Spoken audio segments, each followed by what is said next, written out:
Saudara yang dimuliakan Allah Subhanahu wa taala. Pertama, perempuan. Yang kedua, makanan halal. Yang ketiga, maka bapaknya memberi tauladan contoh. Saya berangkat dari Riau habis sholat subuh. Habis sholat subuh sampai di kisaran Sumatera Utara azan maghrib 12 jam.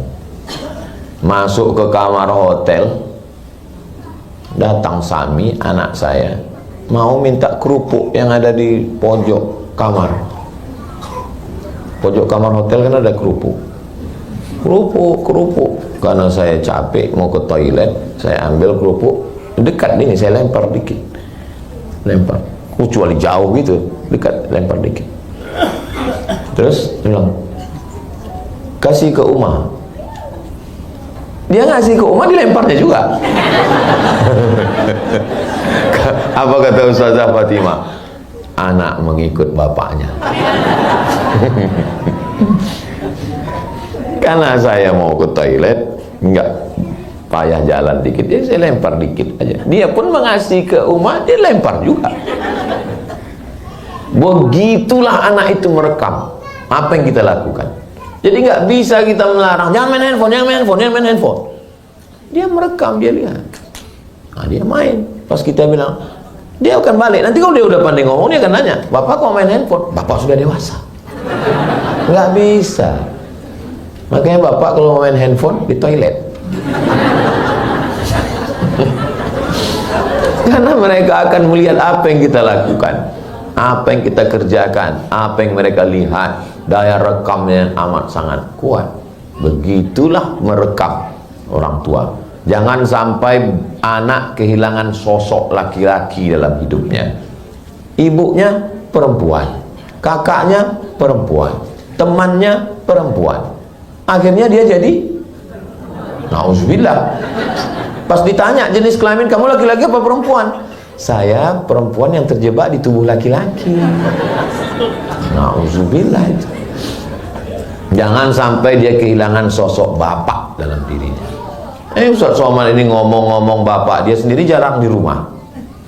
Saya ini hari Jumat, hari Sabtu, hari Ahad, hari Senin saya wajib pulang ke rumah. Senin sore sampai di rumah malam Selasa. Selasa, Rabu, Kamis saya tetap di rumah. Saya tetap gendong anak, saya tetap bawa jalan. Yang terakhir saya gendong, saya bawa pakai mobil, ada tamu datang, saya gendong, saya bawa jalan. Pokoknya yang lihat Instagram saya tahu lah. Berarti belum follow. Jangan sampai anak kita kehilangan sosok, Pak. Nanti di hari tua, pas hari libur bapak pergi kemana? Mancing. Memangnya nanti kalau bapak tua datang kawan mancing itu, dia pun tua juga. Bro gimana? Aku pun tua juga katanya. Siapa yang akan bawa kita ke masjid? Siapa yang akan menyuap makan kita? Kita nggak bisa makan, kita telepon kawan kita, video call sama kawan mancing. Gimana? Kau bisa nyuap? Aku pun minta suap juga katanya. Tolong para pemancing mania jangan tersinggung. Saya mancing juga, mancing keributan. Jadi sosok ayah nih jangan sampai tahu saya, kita ini sibuk semua, laki-laki pejuang, tapi ada waktu khusus untuk anak-anak kita ini. Kosongkan waktu. Laki-laki sekarang sebelum azan subuh sudah pergi keluar rumah. Zaman dulu sampai ada ungkapan jangan sampai rezeki dipatok ayam. Zaman dulu artinya apa? Karena banyaknya orang tidur sampai ayam. Zaman sekarang lebih dulu orang daripada ayam. Ayam pun heran, kok gitu-gitu banget ya kata ayam.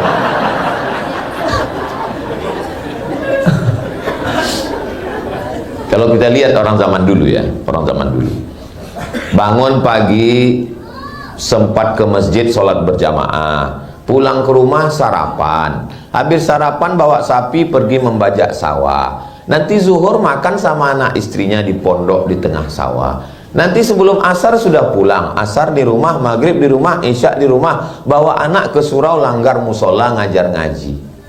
Sekarang sebelum azan subuh sudah pergi, subuh ketinggalan macet, zuhur meeting, sore asar masih lagi lanjut, apalagi akhir tahun macam-macam program, maghrib macet, isya lelah, berhari-hari, hari jadi pekan, pekan jadi bulan, bulan jadi tahun, akhirnya pensiun.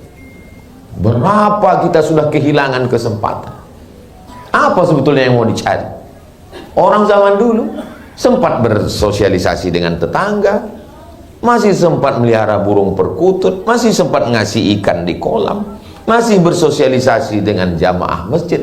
Ke masjid nggak pernah, ketemu keluarga nggak pernah, punya duit banyak pun nggak pernah sempat dimakan. Begitu mau dimakan, mau makan kolak, diabetes. Mau makan kambing, tuh banyak yang ngaku. Mau makan emping melinjo, asam urat. Ujung-ujungnya pergi ke rumah sakit, datang dokter spesialis, pegang, kata dokter, Bapak ini terlalu sibuk cari makan sampai nggak sempat.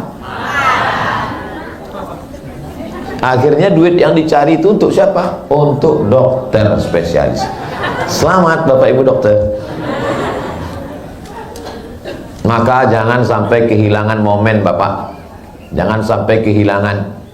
Nangis ibu-ibu karena anaknya lebih mau curhat sama pacarnya. Kok bisa? Kalian kemana aja selama ini? Kami mencari nafkahnya, kebutuhan keluarganya. Kesuksesan seorang perempuan adalah ketika punya anak yang soleh-solehah, duduk di samping pelaminan meneteskan air mata. Apalagi pas acara sungkem itu kan, anaknya dibawa, Papa, Ibu. Ya mereka nangis, yang nonton ketawa. Kenapa? Bulu matanya lepas.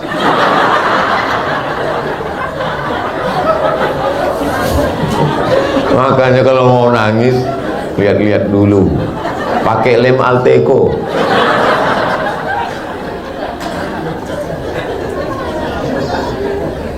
Kenapa ibu menangis di samping pelaminan? Tugas kami sebagai orang tua sudah selesai Pak Ustadz. Kata siapa tugas kalian selesai?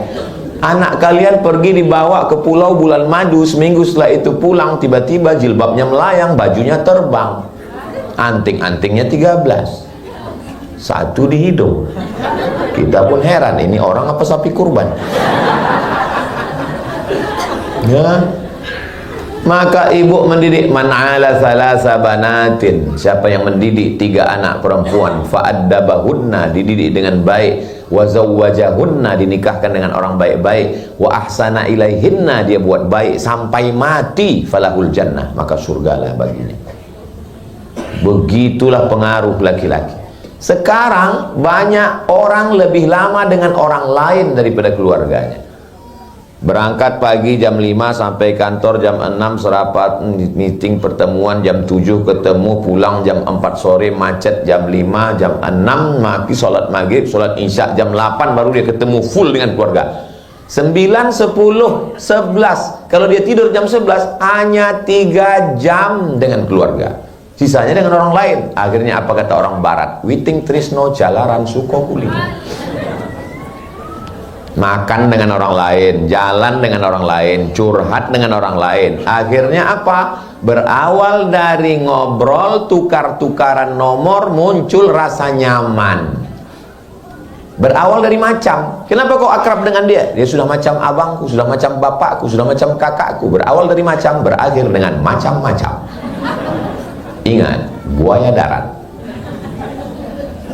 Maka bapak kalau sudah pulang ke rumah, matikan handphone. Jadilah seorang ayah. Be a father. Jadilah seorang ayah. Bawa jalan ke sana. Saya memang kalau lagi jadwal di Jakarta ini, dikawal keliling. Sahabat UAS. Mana-mana saya dikawal. Di Malaysia. Tapi kalau saya di rumah, saya jalan. Gimana Ustaz jalan ke mall? Orang kan kenal. Saya pakai masker. Pakai masker, pakai kacamata hitam, pakai topi. Saya pergi ke mall. Sering ketemu di eskalator. Ustaz Somad ya? Bukan. Masa kita udah jalan dia mau ganggu juga. Jalan sama ustazah, jalan sana, jalan kemari. Untuk apa? Supaya waktu kita, kalau bahasa kampung kami, quality time. Waktu yang berkualitas. Sosok seorang ayah, jangan sampai dia kehilangan. Saya tahu Bapak bisa bayar driver, Bapak bisa bayar security, Bapak bisa bayar orang untuk jalan, bayar semua. Tapi tidak semua bisa dibayar. Kelihatannya ucapan saya ini mewakili sekali ya. Jangan sampai nanti Bapak semua, Papa kami mau jalan, saya bayar. Papa kami mau makan, saya bayar. Nanti sampai masanya dunia berganti, musim berubah. Ketika terbaring kita di ruang ICU, mereka kita pesan, siapa yang nyuapi aku? Mereka balas, kami bisa bayar. Siapa yang akan mentalkinkan telingaku la ilaha illallah? Apa kata mereka? Senyum. Nanti kami kirim bluetooth. Hari ini Bapak boleh tersenyum, tapi sampai masanya nanti itu bisa saja terjadi. Nauzubillah. Mudah-mudahan kita diselamatkan Allah Subhanahu wa taala. Sosok ibu, makanan yang halal.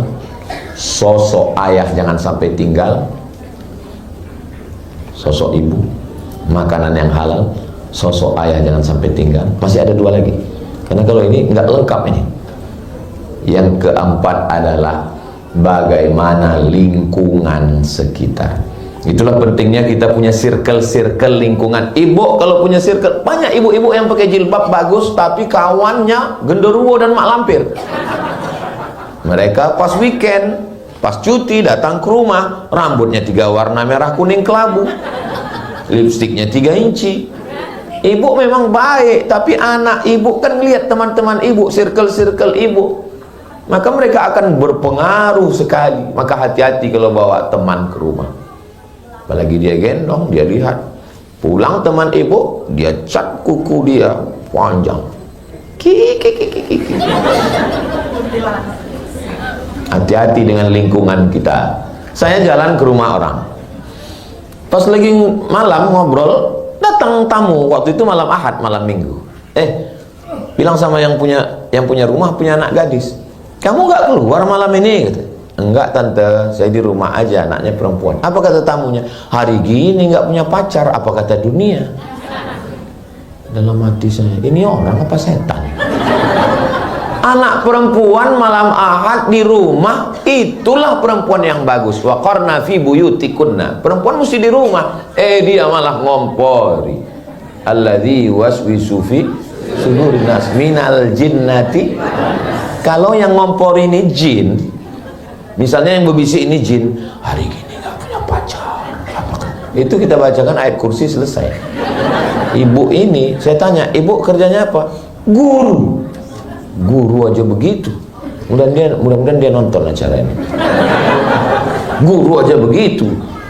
Kalau ada anak perempuan nggak pacaran, kita besarkan hatinya, kita muliakan dia. Bukan kita kompori, kita setan. Karena sudah merusak pikiran anak-anak. Kita berteman dengan bapak, berteman dengan ibu.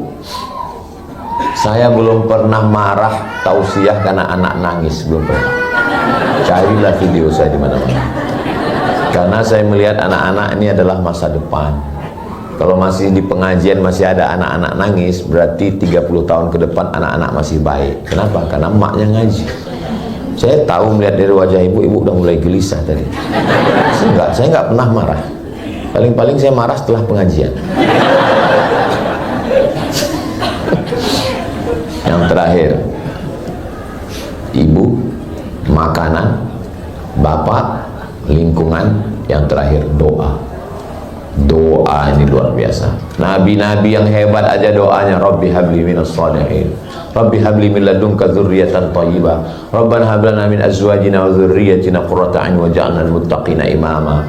Nabi punya anak Sayyidatuna Fatimah, Sayyidatuna Fatimah punya anak Sayyidina Al-Hasan, Sayyidina Al-Husain, tetap dia doakan, wa'idzukum bi kalimatillahi tammati min kulli syaitanin wa hammahu min kulli 'ainin lamma. Ustaz Somad, ini anak saya tolong kasih kurma tahnik Ustaz. Saya kasih kurma, saya doakan.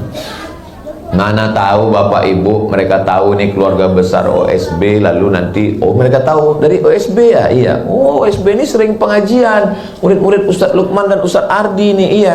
Tolong doakan anak saya. Jangan jawab nggak tahu, doakan. Tapi saya nggak hafal doanya Pak Ustadz, nggak usah kuat-kuat, pakai bahasa Indonesia.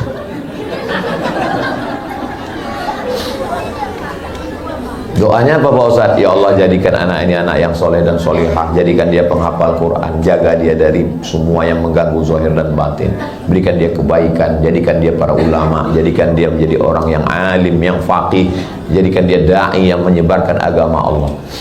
Jadi anak-anak ini jangan sampai putus doa. Beda doa ibu saat dia di luar dengan saat dia di kamar tidur. Pandang wajahnya pas lagi tidur dengan pas dia lagi jalan-jalan, itu beda perasaan. Saya ngelihat anak lagi sedang tidur dengan pas dia lagi bangun, itu beda perasaan kita. Doakan dia. Kenapa? Ad-doa silahul mu'min. Doa itu senjatanya orang beriman. Bertawassul kepada Allah dengan sedekah. Ya Allah, berkat sedekahku jadikan anakku ini soleh. Bertawassul kepada Allah dengan bersolat. Berkat solat hajatku jadikan anakku ini soleh. Bertawassul dengan bacaan Al-Quran. Berkat bacaan Al-Quranku, khatamanku, jadikan anak ini soleh. Sependek-pendek tawassul dengan Al-Fatihah. Berkat bacaan Al-Fatihahku, jadikan anakku ini anak soleh. Sekarang orang banyak yang tidak berdoa lagi. Kalau saya nggak bisa berdoa, ya saya aminkan doa orang lain. Habis selesai sholat, imam baca doa, saya baca amin, amin. Sekarang orang banyak yang nggak baca doa lagi. Selesai sholat, pas ditanya, kok nggak berdoa? Doa yang lamanya belum makbul, Pak Ustaz. Apa ini? Kita tidak pernah bosan berdoa. Minta doakan sama ulama. Ada Ustadz Lukman, doakan. Ada Ustadz Ardi, doakan. Ada Ustadz Somad, doakan. Supaya apa? Nggak tahu kita dari mulut yang mana keberkahan itu diturunkan Allah Subhanahu wa taala. Ada orang-orang yang solihah, yang baik-baik, kita datang, kita tahu anaknya baik-baik, keluarganya baik, tolong doakan anak saya. Setiap tamu-tamu, kiai-kiai, ustad-ustad, tuan-tuan syekh, tuan-tuan guru yang datang, siapapun yang datang ke rumah, pasti saya bawakan anak saya. Tolong doakan. Khalas, kata mereka, Ustaz Abdul Somad, kamu sudah doakan anak saya. Minta baca, minta hembus, minta. Karena begitu kami dulu dididik oleh orang tua. Saya pergi ke Medan dulu, almarhumah mak kemana ceramah tausiah saya bawa. Sampai di Medan, nginap di hotel Jalan Sisingamangaraja. Ada tamuku katanya. Di mana itu tamunya datang? Terserah, mau di kamar boleh, mau di lobi boleh. Di lobi aja lah. Di lobi, saya biarkan mereka duduk ngobrol. Lalu saya tetap nguping apa yang dibicarakan. Rupanya temannya nanya, apa kau doakan anakmu? Kata mak saya, anakku setiap malam aku minta kepada Allah, ya Allah sehatkan dia, Al-Fatihah, panjangkan umurnya, Al-Fatihah, murahkan rezekinya, Al-Fatihah, jaga hatinya, Al-Fatihah. Berapa kali? 100 kali kata mak saya. Dia nggak pernah cerita sama saya. Waktu itu saya bilang, mak 100 kali banyak juga itu. Jadi ibu sanggup 10 kali alhamdulillah, 20 kali alhamdulillah, 30 kali alhamdulillah. Ada jamaah, Ustaz Somad tadi saya lewat di rumah emak Ustaz. Oh ibu tahu rumah emak saya? Ya selalu, karena dulu waktu Ustaz pergi-pergi saya selalu datang ke rumah. Terus saya pernah nanya dia, apa doa emak untuk anak emak? Somad itu kalau dia di rumah malam-malam, aku di depan kamarnya, aku doakan dia, ku zikirkan dia la ilaha illallah 1000 kali, 2000 kali, 3000 kali. Saya tahunya setelah dia meninggal. Bukan dia ngomong saya pas lagi marah, kau sudah kudoakan 1000 kali, kenapa kau nggak pernah balas? Bukan, nggak pernah dia ngomong. Jadi maksud saya, ibu doakan saja sampai siapapun tak tahu, hanya ibu. Justru setelah ibu meninggal baru tahu dari mulut orang lain. Itu dalam. Ada juga kadang orang tua ini berdoa, dihidupkannya dulu streaming. Ya Allah. Saya kok belum ada yang like ya? Rupanya paket habis.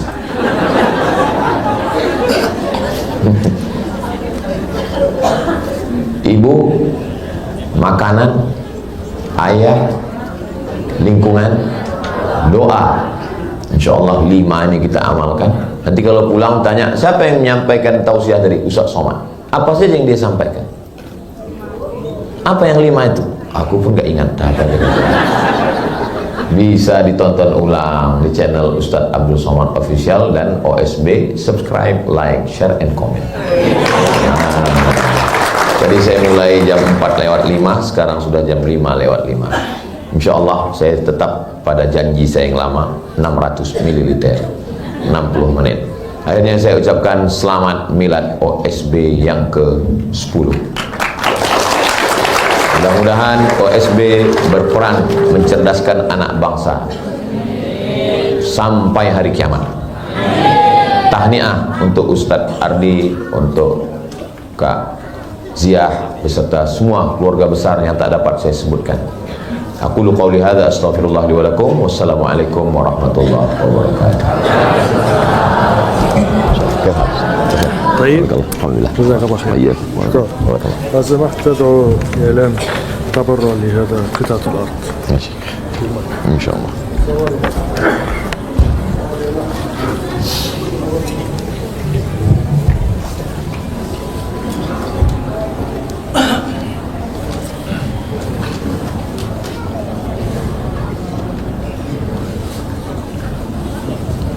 Terima kasih atas kajian yang sangat luar biasa. Selanjutnya yaitu sesi tanya jawab.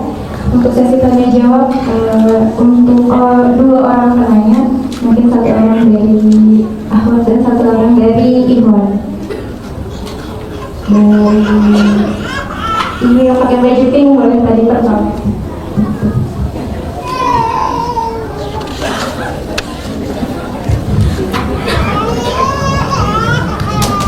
Bismillahirrahmanirrahim. Assalamualaikum warahmatullahi wabarakatuh. Nama saya Citiko dari Lampung, Ustaz. Yang ingin saya tanyakan di sini, bagaimana cara seorang anak untuk menunjukkan baktinya pada ayahnya yang sudah meninggal? Di sini anak saya ini ayah kandungnya sudah meninggal, Ustaz. 10 tahun yang lalu, suami saya yang pertama, kemudian suami saya yang kedua juga meninggal 40 hari yang lalu. Nah, di sini anak saya ini, kami berdua sangat mencintai ayah sambungnya gitu ya, Ustaz, suami saya yang kedua. Anak saya ini bertanya untuk yang kandung kan amal soleh ya, doa anak soleh itu nyambung gitu, Ustaz. Nah, yang untuk yang kedua itu ayah sambungnya bagaimana, Ustaz? Itu yang ingin kami tanyakan.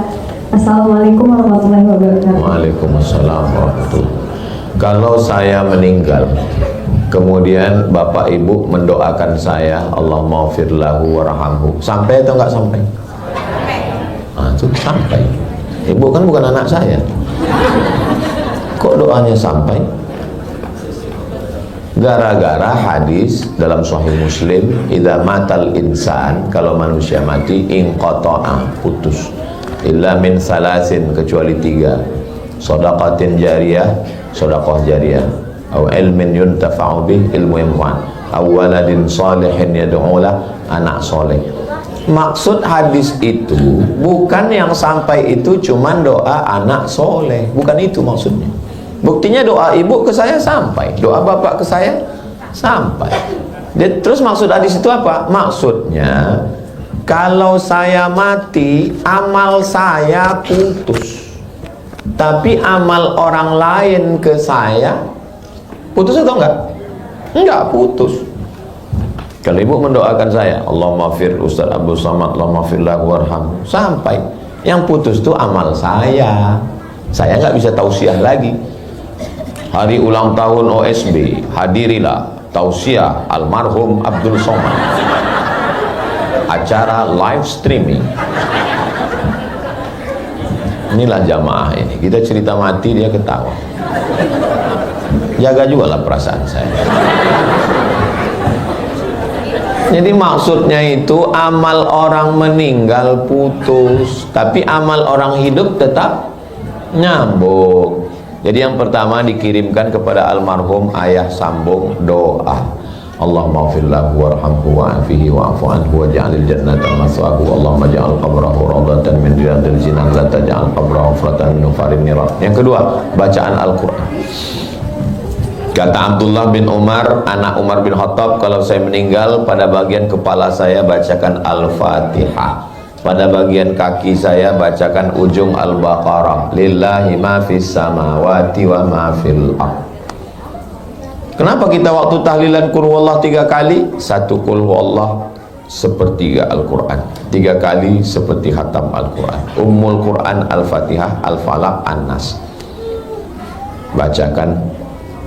Kata Imam Syafi'i, wa in khatimul Qur'ana kullahu kana hasanan. Kalau dikhatamkan 30 juz Al-Quran, bagus, the best, paling bagus. Gak sanggup 30 juz, hatinya Al-Quran, Yasin. Gak sanggup juga Yasin, Qul huwallah 3 kali, Al-Falaq sekali, An-Nas sekali, ayat Al-Fatihah sekali. Gak juga sanggup, saya sampai sekarang tetap mengirimkan Al-Fatihah ke guru-guru. Bacakan untuk almarhum Al-Fatihah sesibuk-sibuknya itu. Yang ketiga, sedekah. Beli nasi bungkus, pergi ke anak yatim, bagikan, hadiahkan pahalanya untuk almarhum. Ada rezeki, potong ayam, nyambut bulan suci Ramadan, undang jiran tetangga, sedekah, bagus. Pergi ke panti asuhan. Assalamualaikum Bapak Ketua Panti. Waalaikumsalam. Berapa semua anak yatim? Ada 100. Saya mau kasih makan siang. Semuanya Pak? Enggak, 2 orang aja. Kebetulan kita cuma mampu 2 bungkus. Kita serahkan. Keempat, membantu pembebasan tanah, pondok pesantren, Yayasan Tadabbur Quran Indonesia, Jalan Gandasari nomor 143, Desa Gandasari, Kecamatan Katapang, Kabupaten Bandung, Kumaha, Damang, Provinsi Jawa Barat. Tanah wakaf Ma'had Tahfiz dan Tadabbur Quran. Nama yang mewakafkan Haji Suhana. Alamat tanah wakaf Panenjuan, Ciapus, Banjaran, Bandung, Jawa Barat. Luas tanah 265 tumbak, 3.710 meter. Rekening BSI 212-245-9994 atas nama Yayasan Tadabbur Quran. Ingat, hidup boleh berhenti, amal jariah mengalir walau sesudah mati. Segera berwakaf, malaikat maut sudah dekat. Hadiahkan wakafnya untuk almarhum almarhumah sampai kebetulan ada rezeki pergi umroh. Umroh yang pertama untuk diri sendiri, umroh yang kedua pergi ke Tanim atau ke Ji'ranah atau ke Hudaybiyah atau ke Sail Al-Kabir. Labbaik Allahumma umrah an fulan bin fulan. Doa sampai, baca Quran sampai, tahlil sampai, sedekah sampai, wakaf sampai, umrah sampai, haji sampai, apalagi yang sampai kurban, bismillahi Allahu Akbar an fulan bin fulan sampai. Perbuatan baik kita sampai, apalagi yang sampai puasa. Man mata, siapa yang ninggalu alaihi siyamun, punya utang puasa, soma'an huwalihu, ahli warisnya mengirimkan puasa untuknya sampai. Maka amalan-amalan yang sampai ini kita laksanakan, hadiahkan untuk almarhum. Kita tidak pernah putus hubungan. Hubungan saya dengan almarhumah ibu saya nggak putus, dengan nenek saya, dengan kakek saya nggak putus. Setiap sekali saya ceramah sampai kepada mereka. Guru saya juga begitu, dengan jamaah juga nggak putus. Apakah kalau saya mati meninggal putus hubungan kita? Tidak. Walaupun saya mati, Bapak Ibu ulang tahun OSB yang ke 120 tahun. Ini Bapak Ibu jangan senyum, kalian udah meninggal juga waktu itu. Akan tetap mengalir, mereka bacakan untuk para pendahulu kita, untuk Ustadz Abdul Somad, mereka kirimkan sampai. Itulah yang membuat kita semangat hidup ini. Kenapa kita semangat? Karena kehidupan kita kekal abadi. Di dunia kita hidup, di alam kubur kita hidup, di alam barzakh kita hidup, di alam akhirat kita hidup. Kita nggak pernah mati.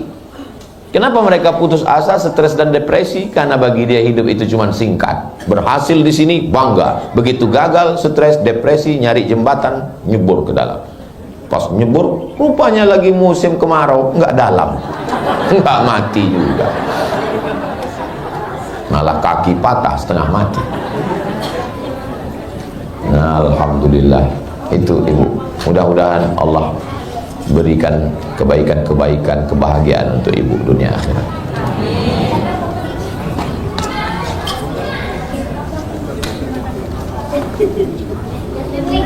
Terima kasih atas jawabannya untuk Ustaz Abdul Somad. Untuk ibu yang tadi bertanya, kayak ibu Gide.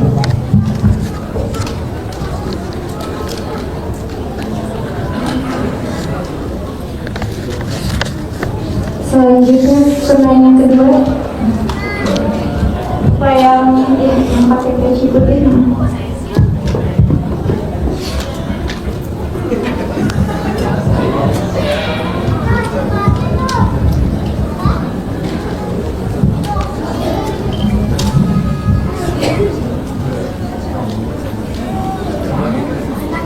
Bismillahirrahmanirrahim.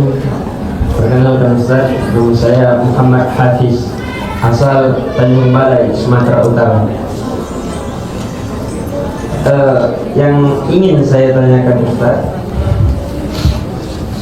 mengenai perkara tentang lingkungan tadi Ustaz. Seperti yang Ustaz berikan contoh tadi, Nabi Nuh terhadap anaknya, yaitu anaknya tadi tidak ditempatkan di tanah yang baik. Yang ingin saya tanyakan Ustaz, lantas bagaimana, maaf Ustaz, Nabi sekalipun kalau tidak ditanam di tanah yang bagus, maka akan tak bagus hasilnya. Kira-kira begitu tadi perkataan yang Ustaz sampaikan yang bisa saya catat. Yang menjadi pertanyaan saya Ustaz, lantas bagaimana dengan sosok Nabi Muhammad yang dimana beliau itu diletak di tanah yang dikenal sebagai tanah jahiliyah Ustaz. Mungkin sekian pertanyaan saya. Semoga sehat selalu Ustaz. Amin. Barakallahu fikum. Fikum Terima barakallahu. kasih. Datang dari Tanjung Balai. Tanjung Balai itu letaknya di Sumatera Utara. Ada pantun untuk Tanjung Balai itu. Tanjung Balai teluk nibung, tembak lantai kena hidung. Tembak lantai kena hidung maksudnya kentut. Lantai yang ditembak kan hidung yang kena. Nabi Muhammad itu kan tinggalnya di lingkungan kafir musyrik jahiliyah. Ayahnya Abdullah nama ayahnya, Aminah ibundanya. Abdullah hamba Allah, Aminah perempuan yang amanah. Ketemu hamba Allah dengan perempuan yang menjaga amanah, lahirlah anak terpuji di langit dan di bumi, Muhammad SAW. Itu simbol. Kalau mau anak kita terpuji di langit dan di bumi, maka bapak jadilah Abdullah. Tapi jangan pulang dari sini ibu semua ngomel, pantasan anak kita tidak terpuji karena kau bukan Abdullah. Bapak pun juga balik, pantasan anak kita tidak terpuji karena kau bukan Aminah. Akhirnya perang dunia ketiga. Jadi simbolnya jadilah seorang laki-laki yang Abdullah, bukan Abdul Fulus, bukan Abdul Mampus, bukan Abdul Dunia. Ta'isa Abdul Dinar, celaka hamba dinar. Ta'isa Abdul Dirham, binasa hamba dirham. Jadilah hamba Allah. Maka perempuan yang amanah ketemu dengan hamba Allah, akan lahir Muhammad yang terpuji. Oke.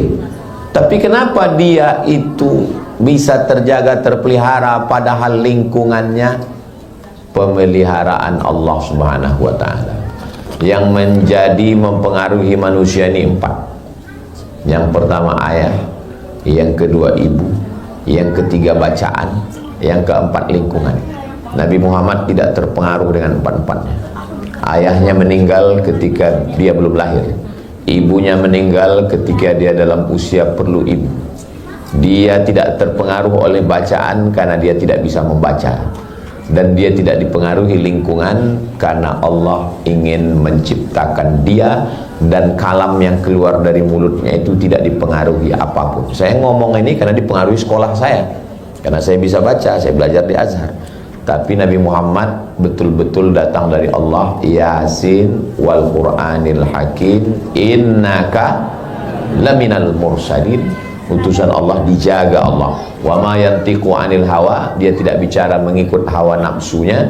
In huwa illa wahyun yuha, melainkan dari wahyu yang dikirimkan Allah Subhanahu wa taala. Dadanya dibelah, dihilangkan darah-darah hitam. Setiap dia keliru langsung diluruskan oleh malaikat. Sedangkan kita bukan nabi, maka kita berusaha untuk berjihad melawan hawa nafsu. Bapak baik, ibu baik, makan baik, lingkungan baik, didoakan, itu ikhtiar dari kita. Nabi Muhammad itu dijaga Allah Subhanahu wa taala, karena kalau dia rusak berarti Al-Quran juga rusak, ajaran Islam rusak. Ajaran Islam itu murni, tidak terkontaminasi apapun karena penjagaan Allah. Nabi Muhammad itu maksum, terpelihara. Wallahu ya'simuka minan nas, Allah menjaga engkau wahai Muhammad sallallahu alaihi wasallam. Tapi ajaran dia yang saya jelaskan tadi mengajarkan kepada kita supaya kita menjaga anak-anak ini dengan 5 yang saya sampaikan. Ibunya baik, makanan baik, bapaknya baik, lingkungan baik, dan didoakan, barulah turun penjagaan dari Allah Subhanahu wa taala. Demikian, wallahu a'lam.